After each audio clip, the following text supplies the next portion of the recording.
All right, so we here at GMC, we have about 8 or 9 receiver blocking techniques that we like to use. Stalk, as you guys already know, hands at 3 and 9. All right, if we're talking about a steering wheel, you just want to be aggressive, get inside the breastplate of the defender, hips down. All right, we talk about double zero position when we're ready to fit and foot fire. All right, so this is my natural position when I roll my hips and run my feet. So general stalk blocking principles and techniques that we talk about. There's another technique that we use, probably won't discuss it in this particular session, but it's another version that we use instead of stalk when we want to work against man-to-man coverage or press blocking play side. All right, so right here we'll look at the top of the screen. All right, the X receiver on the single receiver side has press man coverage. All right, he does a great job. Receiver coach's dream is to get this type of takedown. Now, in terms of working this defender to the ground, we get a little close to a possible holding call. Thankfully, we don't get it and it turns into a touchdown. However, if we go back to the beginning real quick, coach, all right, look at how he's aggressive as he engaged, coming off like he's going to work a release. All right, he wants to go straight into this defender's chest. All right, look at his hand placement inside the defender's hands. He has him perfectly at 3 and 9, and he's going right through his chest. I like how he's running his feet. It's very hard to get this type of thing on a consistent basis, even at our level. What they like to do is break down and start doing what I call mirror or shadow blocking. So I'll take the aggression in this instance. The second type of run block technique that we use is BSB. That stands for backside blocking. The way backside blocking works, and I'll put it in layman's terms right now, we emphasize the free safety. So visualize a one high look, free safety up high. All right, if I'm on the backside of a run play, we've got several options, okay? The technique we're talking about here involving the backside block requires, let's say we're going backside right here, even though that may not be the case, all right? The aiming point is this free safety. You can keep it paused, coach, because I might be going to the wrong side, just to teach it really quickly. So if my aiming point is this free safety and the play is running up to the top of the screen, what we want to do is we want to aim for right inside the free safety. All right, if the free safety does one of two things, either stays put or backpedals, we can actually engage the free safety. If he fast flows to the play, all right, that means we will not be able to get him without blocking in the back. So we'll peel back and turn on the corner. All right, if we're going to get a little more technical, we try to aim for here, get inside the hashes, make a decision by then or as soon as the free safety declares. And that's our indicator that we'll come back. Coach, let it run. They might be running it down this way. All right, so we're getting run down to the bottom. So we want to look at this top receiver right here. All right, free safety's backing up, so he's taking an angle to him. Now, at this point, as he crosses the hash, he notices the free safety is just flowing too fast for him to get to. So what he should do is the correct thing. He'll just angle and work to him. I'd like for him to close this off a little sooner. All right, it turns into a foot race. But at the end, if you'll notice, he does a great job of latching on and getting on that corner, okay? So if this play was to pop out, all right, on this front side, backside corner's in terrible position, and the backside receiver's in a great position to go ahead and make this block and help the running back get to the end zone. The third type of block that we talk about is runoff react. Most of you guys are familiar with this. So if I'm on the backside of a run play, and you can go to the next one real quick, that's fine. All right. If I'm on the backside or play side, I'm getting press man coverage. All right, what do we usually teach our outside guys to do? Just go ahead and run them off, pretend you're running a fade or a vertical route. All right, that's absolutely what we teach here at GMC as well. The only difference is we teach a technique, all right, called runoff react. So what we want to do, and we'll take a look at this guy at the bottom of the screen. All right, he's working this outside release to run off the defender. At some point, usually you hear the players on the sideline yell run. All right, you'll hear a defender yell run, or the corner will act like he's playing man and get nosy and try to take a peek back. All of those tell us, as the receiver, that we need to hunker down and try to close this gap. Now, the way it's taught, if you can go back to the beginning, coach, is let's take an example. I'll face this way, that way everyone can see it, okay? So let's say I'm right here, I'm the receiver. All right, the ball is inside to my left, your right, all right, and the defender is inside of me. We're both running. I take an outside release. All right. He turns to take a peek. All right. So therefore, he's not going to play me man to man anymore. What I have to do is slip underneath him, drop my hips, slip underneath him. All right. Work to his inside. And then I want to engage on the defender. All right. This allows me to block him as the play works towards me.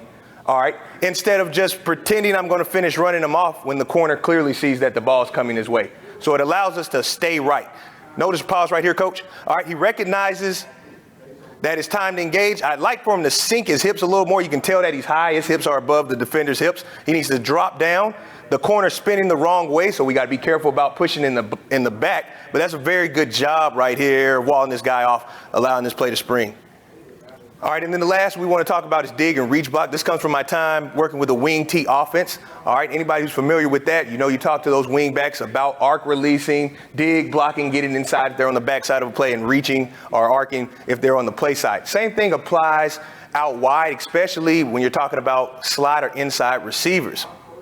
All right, here we're in a 2x2 set. We'll focus on this top part, but when we teach the reach and dig, all right, the premise is this. If it's an inside run, the inside receiver needs to be thinking, hey, I want to dig whatever this apex defender is, all right? Outside linebacker, nickel back, our safety rotating down. We want to dig this guy out, work him to the sideline so the play can hit up the middle.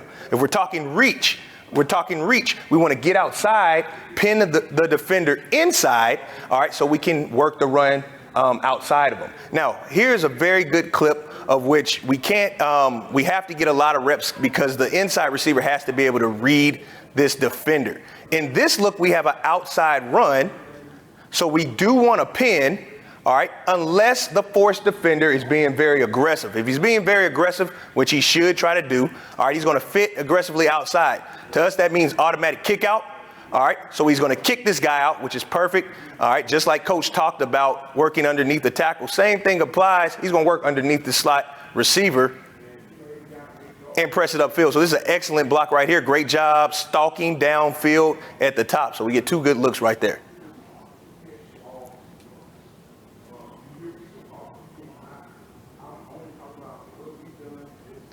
Good job. You'll see at the end him finishing, then letting go at the last second. That's a great job right there on the inside block. All right, and so for the last few minutes, we want to talk about our naked series. Focus on one play in particular. Most of you guys are familiar with how the naked works. We run a lot of ours off of the stretch. All right, for us, and we'll talk in terms of which way the quarterback's rolling out. So if the quarterback's rolling out, the receiver to the side of where the quarterback is rolling out, number one guy outside, he's running a must outside release. All right, he's running a vertical. Most of you guys have him run a comeback or something. We do the must outside release vertical. All right. The number two, or whoever will turn into the number two to the side that the quarterback's rolling out, is working some sort of angle route out towards the flats. All right, backside number two away from the rollout, he is going to work what we like to call a climb route or a crosser. All right, and then number one backside is going to run, of course, a post. All right, we're going to look at a 2x1 set, pro set for us, attached. That means we're going to have the tight end on the backside. He'll be at the top, so it'll be a formation similar to this. A will be slipping out to the flat this way. Here we go. All right, as you can see, this back is working to the flat. In this clip, we'll take a look at, here's what happens when we get cover 0 or tight cover 1, getting closer to the red zone. We do have the option to take advantage of this route right here. So it's not just a dummy route. We do want to clear out space for the flat and the crosser, but we will take advantage of this if we're getting tight man coverage with the type of guys we have. If you can go back really quickly, I don't think we get a great shot of it by the tight end, so we won't talk about this for long. Even on the college level, we get atrocious play right here. He should be getting to the crosser, but he's taking a play off. Next play, coach. Somehow, next play, he's ready to go as we've moved down the field. So we're going to go back to it. He does a good job of getting underneath and working into open space. All right, the way we teach it, even from the attached position, we want to get underneath the first defender available. So for him, it'll be his Mike linebacker. Then we want to stair step, all right, so we can attract the eyes of the safety or any secondary level defender. And then we flatten and work across, all right. Near the end zone, he doesn't have to go as deep, but that's a good job of him working into the end zone. One more time real quick, coach, so they can see it. Sorry. All right, so here's our tight end. He's on the backside away from the rollout, so he's going to work in and up. A lot of times you get a lot of open space, so we'll get that look. There we go. Next clip, coach. Perfect. All right, now regular 2x1 set. Okay, so we're going 3 wide. It'll look something like this. So now this Y has to get up underneath the nickel or an outside linebacker apexing. All right, so right here, all right, notice he has the safety playing right over the top, no apex defender. Now, he would normally try to get under him. If you feel like this guy is going to come off the edge, then we don't do that anymore. He's too far inside, so we really won't go underneath him either. So we're just going to take a natural stem, stair step him, and try to work across. Let's see if he does it. Again, down here, mandatory outside release on the vertical. Good job. He needs to stare just a little bit more. You see, without doing a good job staring, this safety is able to close ground on him. We'll see a better clip of that in just a moment. I like to see him stare, good speed off the ball. All right, the quarterback's going to end up keeping it because this defender backside ended up dropping off, but you can get a quick glimpse of it. You can go to the next one, coach. All right, now here's another look, same thing. This time we're going to roll out to the bottom of our screen. All right. This is cover zero. Look to us. This safety is down back here. So he's going to work in. No need to stair step. He's working right across in the open space. Right in the open space. This safety is occupied by the run, so it's easy. You can go ahead and let it run, coach. That's an easy touchdown. All right, remember, we talk about rules, especially with this crosser route a lot of the times. But if the run game's going well, all right, a lot of this is going to work itself out because there's going to be too many defenders playing heavy on the run. All right, here's another look at it. All right, we want to check the two routes up top. All right, starting with the inside guy because he's going to go ahead and get the ball. Let's see how he runs his crosser. Go ahead and run it, coach. All right, better job stair stepping. If you go back, watch this safety lose balance. All right, trying to keep up with the route because he doesn't know if he's going vertical. That gives you just the space you need. Just a little nudge allows him to get separation right here. So don't just run across. A quick stair step, work across, and he's going to get separation with ease. At the top, we've got the post. All right, this is a pretty good job by him. We want to stay high on the post as we work it on the backside. Sometimes we tag it and we go ahead and hit the post. This is a good job right here of working across the middle and stair stepping.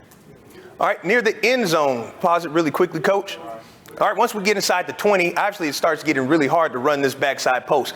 The closer we get to the end zone, we shorten the route. All right, it turns into a 5-step glance or bang gate. All right, once we get really close, it's just a slant or a drag in the back of the end zone where you look for open space. So that's what you're going to see up top. Again, we're looking at cover zero. So this guy just needs to stem in, stair step, find a way to separate it at the bottom. He needs to be a little quicker working his outside release just to make sure we occupy this corner and anybody else. Let's take a look. Great job. Stair steps him and freezes him. Stair steps him and freezes him. That's a great route. We're in the end zone. Excellent job by the slot receiver. All right, good job up top as this guy works across so we can get in the eyes of the quarterback later on in the progression. All right, really quickly, here's just another formation. So now we're doing it out of split backs, okay? So we'll still work, all right, our run action. This guy's going to come underneath and leak into the flats. It's still important that he gets excellent spacing and takes this mandatory outside release. All right, what you see in this look, all right, is our slot receiver getting underneath the first guy like he's supposed to. All right, he knows that on the backside, the safety's coming down to play the run really fast, so he knows he can get into this void quickly. That's a good job by him. Easy target, presents himself to the quarterback. Bam, we let the rest happen right here. I just want to make sure I like to evaluate everybody. Okay, he's loafing off the ball. This is terrible. I don't like it. He should be long gone. All right, now it works out in his favor because he's hanging around waiting for a kill shot, but ends up picking that guy right there. But we like for him to come off the ball, get on his horses, and get up the field on the vertical. Also, it lets us know if we can hit that later. All right, I think we'll have one more shot of this, and then we'll talk about what happens when we've got two receivers to the same side. So let's take another look. Same thing. We're going to get the action rolling out down to the bottom of the screen, working in the open space quickly. All right. Good by the slot working across up top. Got a little extra action going on right here. All right, what he needs to do is attack the inside shoulder. All right, push it just a little deeper and then work his post. Post needs to be high, and then he can work across the field. I'd like for him to push it a little deeper. That's a good job by the slot again, though, getting across into open space.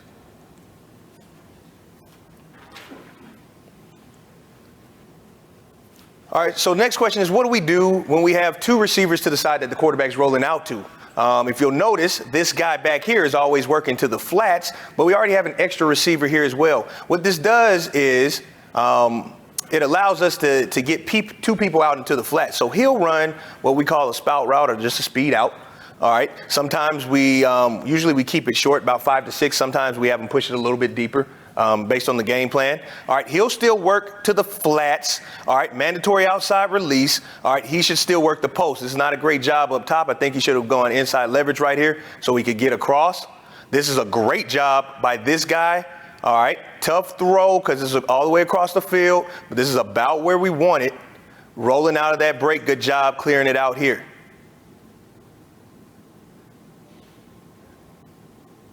Excellent grab. I think we'll get one more shot of it.